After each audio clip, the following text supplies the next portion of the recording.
Okay, hi people. Back yet again. Time for another warning withdrawal episode for Zyprexa. I know the last time I did that was, I guess it was back in September. So about 4 months or so ago. So, yeah, I know I don't have all that much good news to tell you about, unfortunately. Of course, it's hard to believe because it was, just to recap, 2 years now.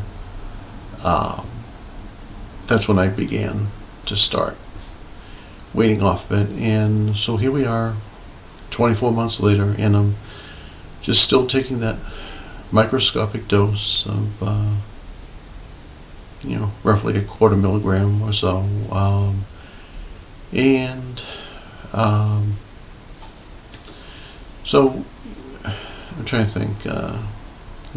Currently in winter hibernation mode, as I like to call it, and I don't know, kind of got the scruff going here. I don't know. Actually, I'd be very curious if what you people think of it, if you like it, or if I should get rid of it.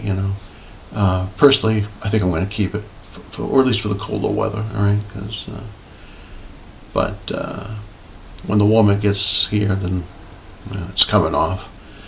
But all right. But anyway, so like I said, I really don't have any good news or positive developments to tell you about. Again, forgive me for repeating myself, but of course the sleep, ongoing problem. 5-6 hour nights are often the norm. No naps. Of course, like I said, ever since I, started having the withdrawal effects since April of 2012. I don't know. I've probably napped no more than a dozen times. In 21 months. So. And like I said, I can remember, being on Zyprexa, and even if I slept, 7.5 hours, maybe 8, there was still a chance I could nap on top of that late in the day, so, and so, so definitely sleep deprived. To tell you the truth, it's some days like today. It's just so hard to concentrate. I could almost. I hate to say this, but it's like I almost feel like just like counting to 10 is like a struggle because again it's just, and I say this from firsthand experience. It's not only sleep deprivation, but the REM sleep deprivation. Okay, so and of course, as you may know, Zyprexa is famous for putting you into heavy states of REM sleep, which of course is precisely what happened to me, which I immediately noticed way back in '99. It'd be nice to do that again, but can't do that because I'm just going to slip into my nightly respiratory arrest attacks, and if I didn't mention before, for all I know, those episodes could have been mini strokes, also known as TIAs, transient ischemic attacks.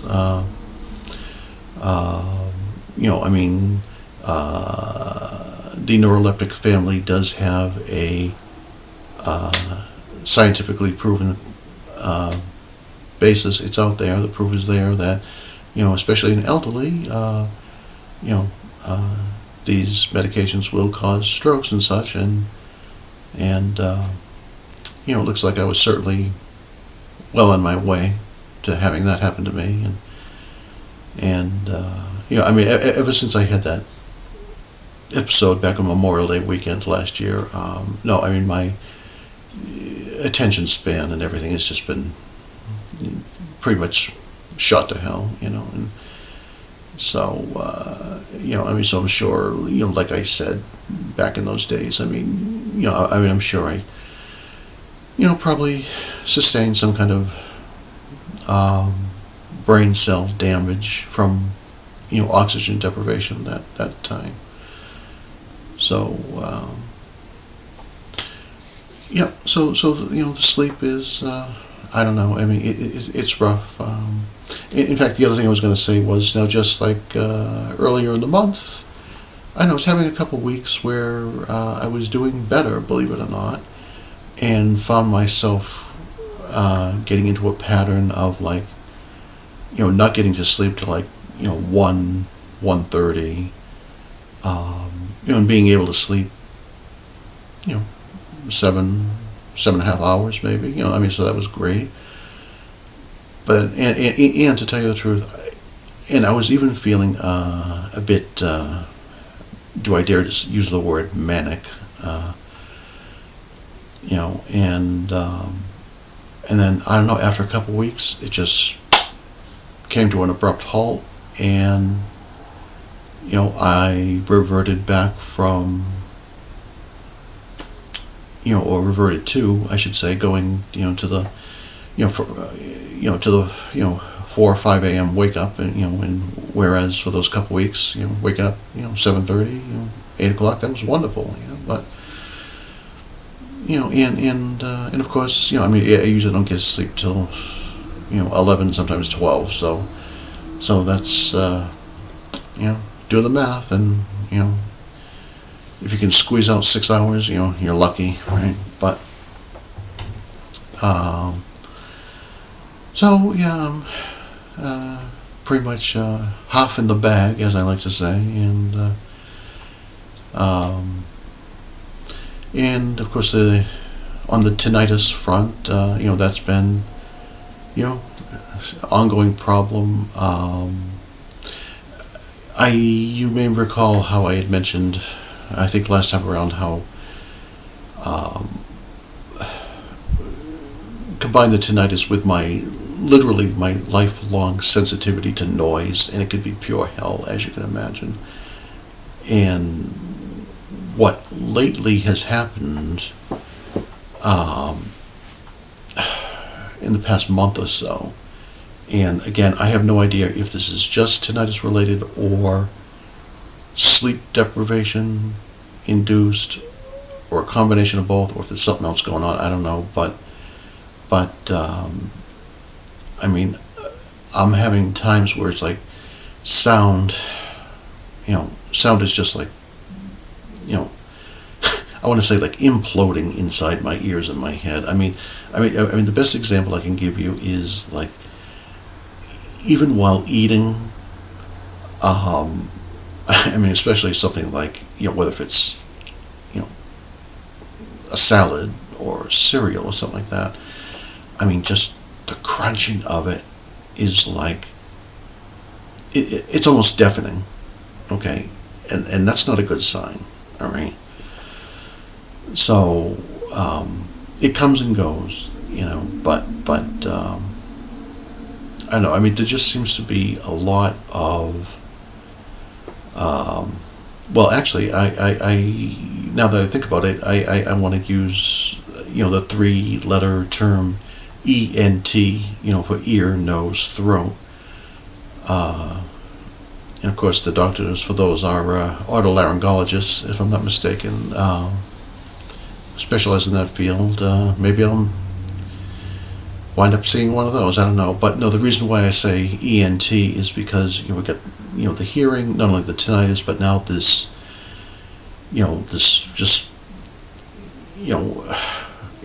extreme amplification of noise, like when I'm eating and such and chewing, and I'm getting a lot of, here and there, I'm getting a lot of just pressure in my ears as well. And, it kind of feels similar to like a blood rush, as if you have a bunch of or head rush, if that's what you call it, a bunch of blood, floating into your head. But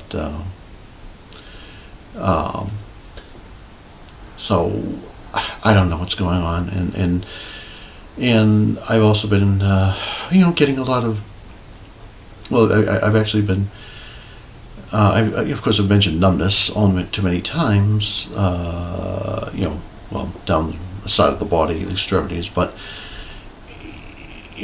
I'm having trouble with it now around my face, and I'm actually having times where I'll experience it like in my upper lip, and it'll just spread like right up in my nose and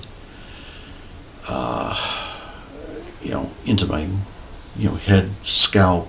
My scalp will feel like like a sponge almost, and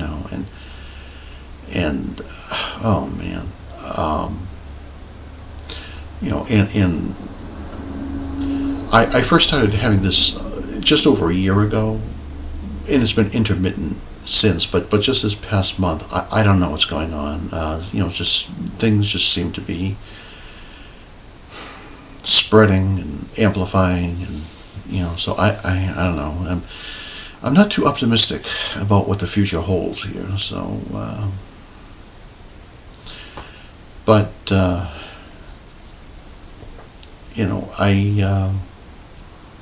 what else can I tell you here?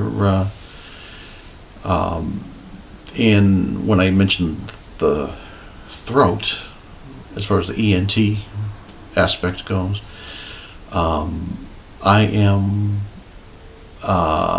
also developing occasional trouble when swallowing. So when I'm eating, it's like I have to be, of course it's common sense, you have to be careful, to know when you're chewing and when, you swallow your food or drink or whatever.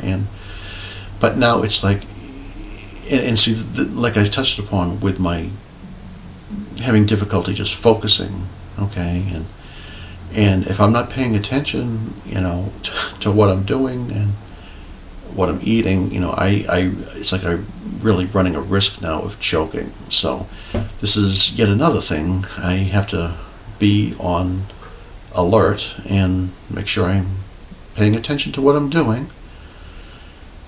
So I don't know. Like I said, it's just things just are not looking too good here, people, and and again, I just I don't know what to make of it. The one important thing to keep in mind is it's like, all these things I'm talking about now never occurred until I started to go off of Zyprexa. So with that said, you have to essentially come to the conclusion that this whole period of withdrawal and my neurochemistry and neurology trying to readjust, it's just,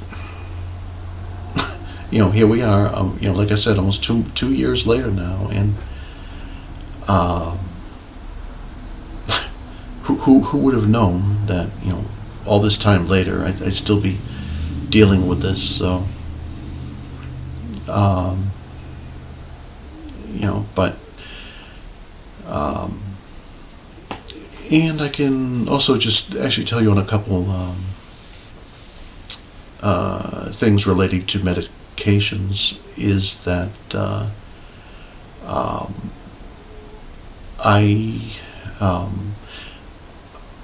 I don't think there's any connection here to these sensations I'm feeling, okay? But, I have been because I also take, for many years now, taken small dosages of Klonopin and Xanax. Not simultaneously, but, typically I'll just take Xanax during the middle of the night just to help me get back to sleep or try, But, So I mean, I have been cutting back on both of those as well. And so I don't think I told you, how I've taken those. And also, there's also that old tricyclic antidepressant called imipramine. I've been on that since, like 1990. But I just take the smallest possible dose, okay? And it was actually the shrink who I mentioned in my latest prescriber episode. He was the one who started me on that, and again, given I'm taking the smallest doses of that, I mean, maybe I could get off of that completely as well. I don't know, but I'll say a couple things about the imipramine, because what happens is, in something as I noticed, one effect is that imipramine screws around, or plays around with the norepinephrine levels, okay, in the brain. And in my case, what happens is that in turn makes my heart beat faster. So I dealt with that for many years, and for the past 12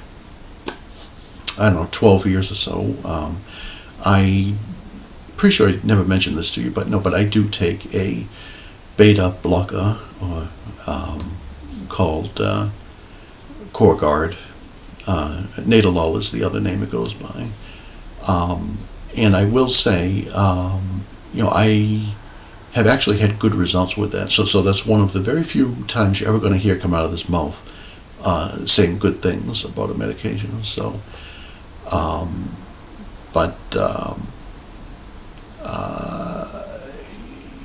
so I'm just saying, if you have especially if you have a racing heart issue, whether or not it's triggered by panic, anxiety, and such, I would suggest definitely check into the beta blocker family. But like I said, I've been taking that since 2001. And the other thing I was going to say about this is, now, interestingly enough, just in the past month or so, probably going back to December sometime. No, I just, I've basically, I really don't know what's behind this. Another unsolved mystery here. Seems I'm full of them, aren't I? But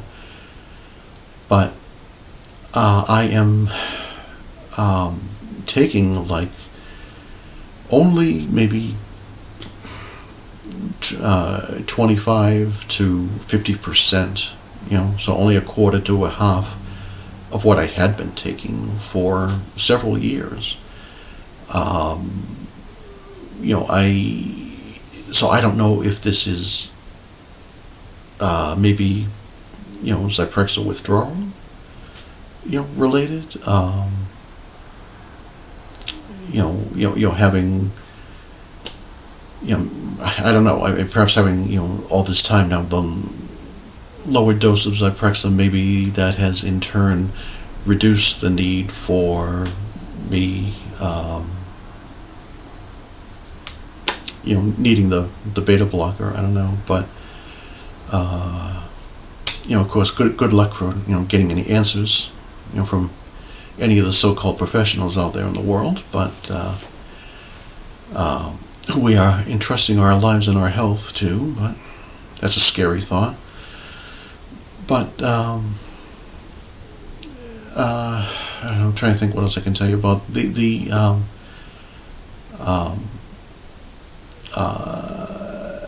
I can also just quickly tell you, for about at least a year now, I have been taking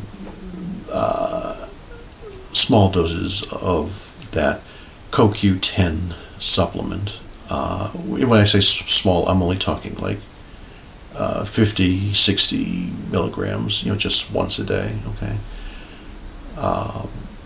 And I don't know. I've actually tried it at a higher dose, and what I realized was, at least for me, in my case, that actually acted like and produced a beta blocker effect, in preventing the heart from racing away. So maybe the CoQ10 has something to do with it, as far as my decreased need for the beta blocker. So, so I know I'm talking about the different medications as opposed to just exclusively talking about Zyprexa here, but let me just see how we're doing on time here. All right, 20 minutes already. Okay, so I don't know.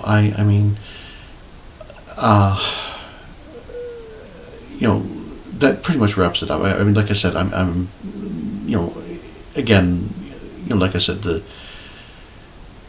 sleep, I don't know, it's just an ongoing problem, and to which there seems to be no end, and I am not going on a neuroleptic again, no way. That stuff, as I like to say, is toxic as shit, all right? And of course that reminds me, actually, you remember from my last time around when I said, from the July 2013 appointment, the final appointment I had with Ms. Malpractice, and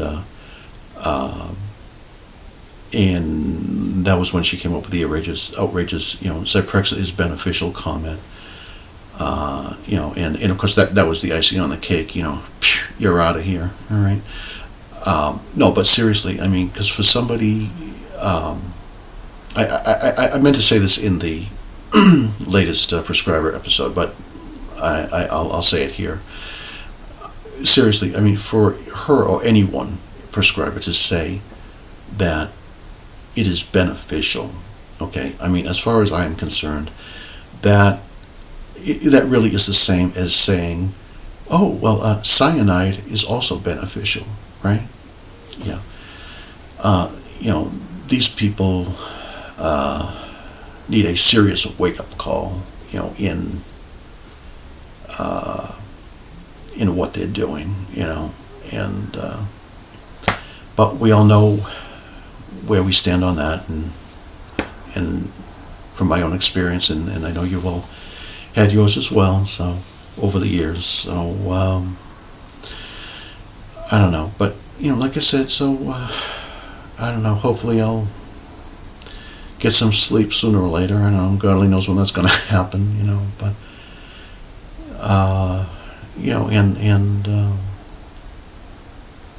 like I said, the tinnitus comes and goes, and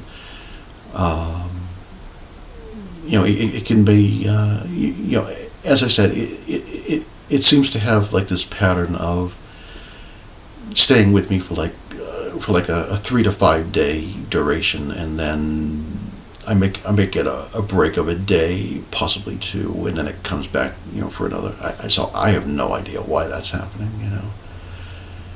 and but again, like I said, I'm just very concerned about this whole, I guess I'm going to start calling it the ENT, ear, nose, throat syndrome, dilemma, mystery, call it what you want, because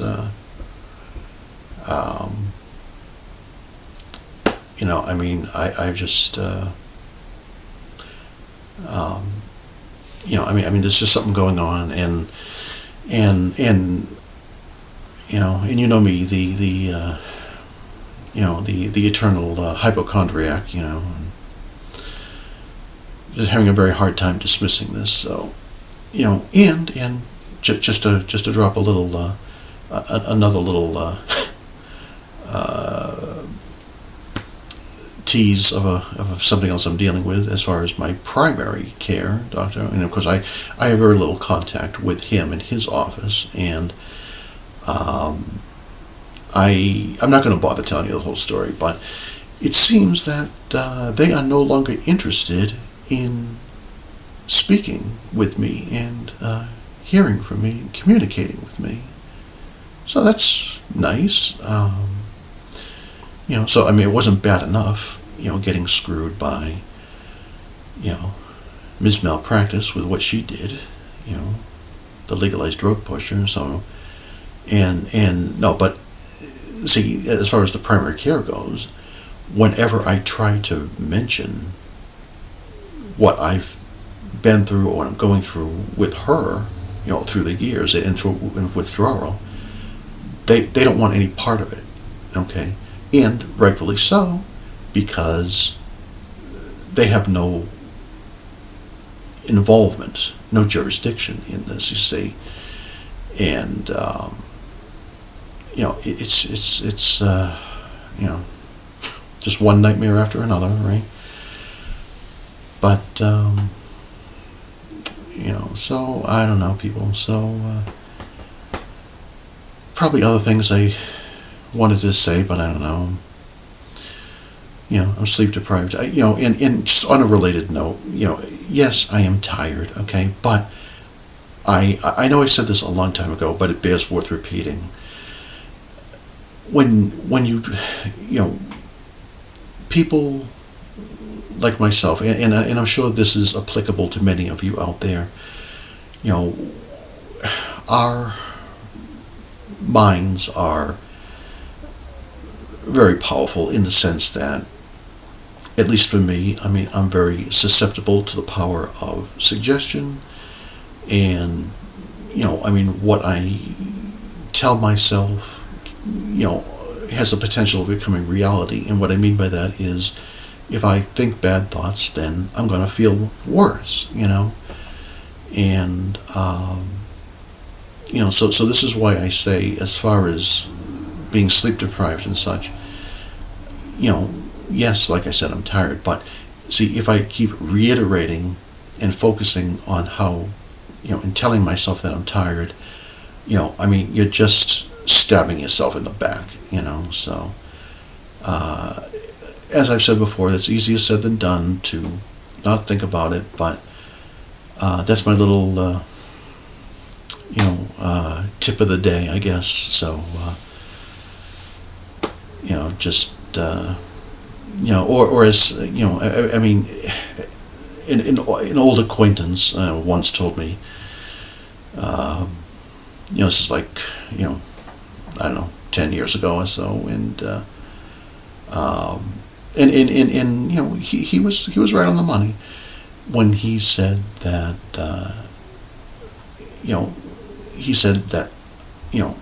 I am my worst own enemy, and it's true, and that's, like I touched upon, the power of suggestion, and to especially if you want to put like a kind of a reverse psychological spin on that, I like to think, well, if we have the power, if our minds have the power and the power of our thoughts to make us feel worse, then why can't we just switch that around and use good thoughts and make ourselves feel better, right? So, I don't know. I guess that's going to do it. So, all right. So I'm rambled on for a half an hour. So I hope none of you fell asleep. But as always, feel free to send me any comments or messages, nice ones or nasty ones. Do whatever you want. So, and of course, when I'm sleep deprived, I start, getting a bit silly as well. So, but I guess that's going to do it. So, fingers crossed, I'll see you soon. And because you never know what the future holds, unless you're, have certain abilities to dip into the future, and I will honestly tell you that I do possess that kind of ability on occasion. I know that's going to sound weird, and I hope you're not going to think any differently of me for saying that, but